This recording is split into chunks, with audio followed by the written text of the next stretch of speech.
Good morning, I'm Krizia Cari-an, second year medical student from SMUPINMA. And can I have your name and age, please? My name is 5, age is 18. Hello, Ephraim. So I will be doing a cardiovascular exam and peripheral exam to you. So I will be testing or checking your heart and your peripherals. Is that okay with you? Yes. Okay, so can you remove your shirt, please, and lie down? Okay, so now I will be doing inspection. So I will be checking any chest deformities, lesions from the chest of the patient using the tangential light. Okay, now I will be performing the jugular venous pressure. So I will be positioning my patient into 30-degree angle supine and let the patient face the head laterally to check. Here is the sternocleidomastoid, and behind it, it's the internal jugular vein, which we are going to measure by using tools. Okay, so I will be using ruler and card. So this ruler should be placed here in the suprasternal notch, parallel to the ground, and this one is vertical to the ground. So I'll be using the centimeter side of the ruler in order to determine the height of the jugular. Okay. So the patient's JVP is less than 3, so it's 2 centimeters. The normal JVP is 3 to 4 centimeters. Any increase from that range would indicate right-sided heart failure. So now I will be doing the carotid pulse. I'll be checking one carotid artery at a time in order to not block the circulation from the brain.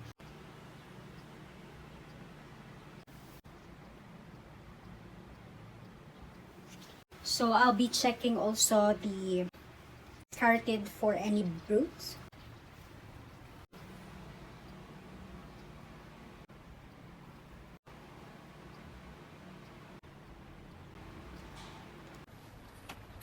There's no any bruits present. And now I will be doing palpation. So first I will locate the point maximal impulse. So point maximal impulse is usually located at the 5th intercostal space, mid-clavicular line. So I'll be checking it. So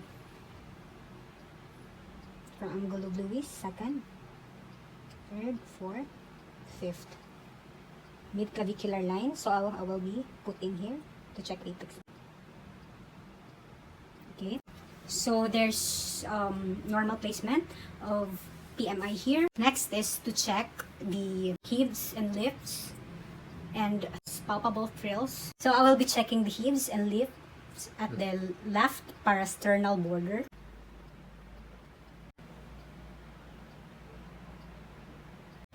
So now I will palpating thrills in order to determine if there's any vibration present using the pads of my hands.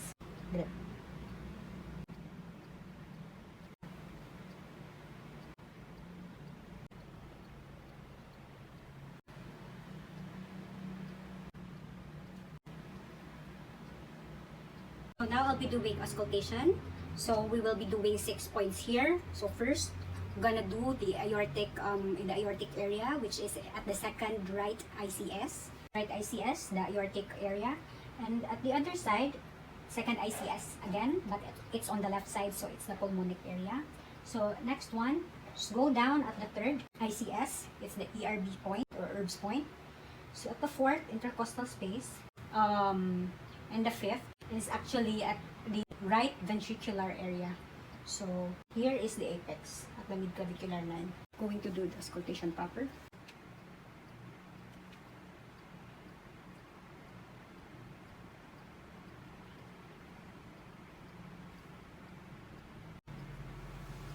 Because I used the diaphragm, so now I'll be using the bell on the stethoscope.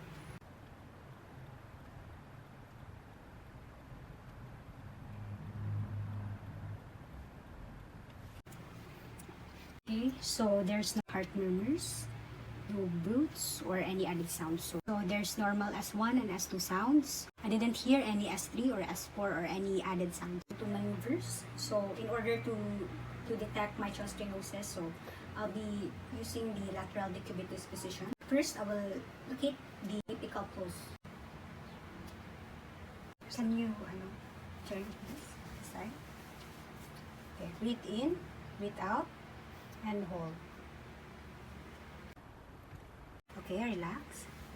If there's any mitral murmurs, it gets louder during expiration, but I didn't hear any. Now I'll be doing the second maneuver, the sitting and leaning forward, in order to detect any aortic murmur.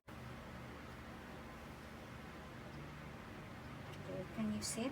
Please sit down. Lean forward. Breathe in, breathe out, and hold. Okay, thank you.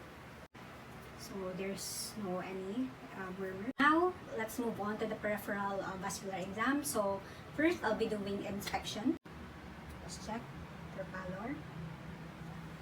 And so for checking cyanosis in the peripherals, let's do the capillary refill time. So normal is usually less than 2 seconds. Okay. So there's no any signs of clogging.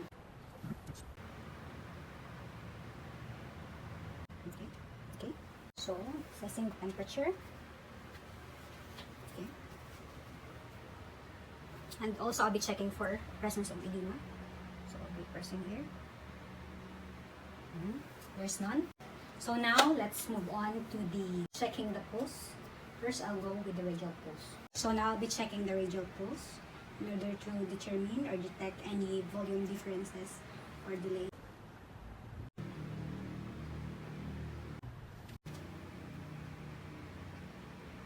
Okay, so now I'll be moving to the brachial artery.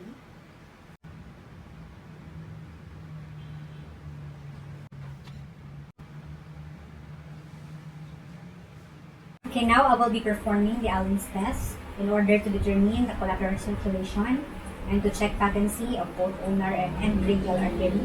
So now, sir, can you open your palm? Clench it. Open. Clench.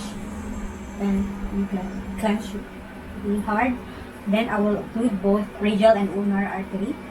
So the normal refill is less than 15 seconds. So now I will occlude. Okay, open. Okay, close again. Open. Okay, so it's normal. Now, I'll be moving to popliteal artery. I'll be checking for popliteal artery pulse. So it is located posterior to the knee.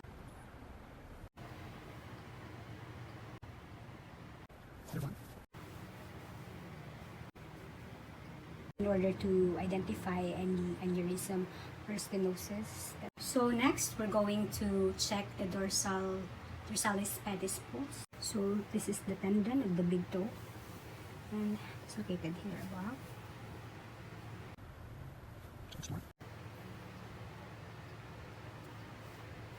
Lastly, we're going to check the posterior tibial malleolus here, the posterior part of the malleolus.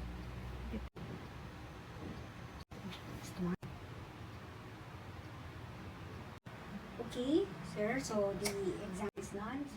Okay, so for grading of pulse, 3 plus is bounding, 2 plus is brisk or normal, 1 plus is diminished, and 0 is missing or absent. Patient is Ephraim, 18 years old male, and his exam. For inspection, there is no presence of deformities, there's no cyanosis or any lesions. For his chest, for palpation, there's no presence of heaves, lifts, and frills, and there's undisplaced apical impulse, so he is normal. And the jugular venous pressure is less than 3 centimeters, which is also normal. Carotid pulse is also normal. For auscultation, the first and second sounds are normal and there's no added sound. Peripheral exam, the extremities are warm without edema.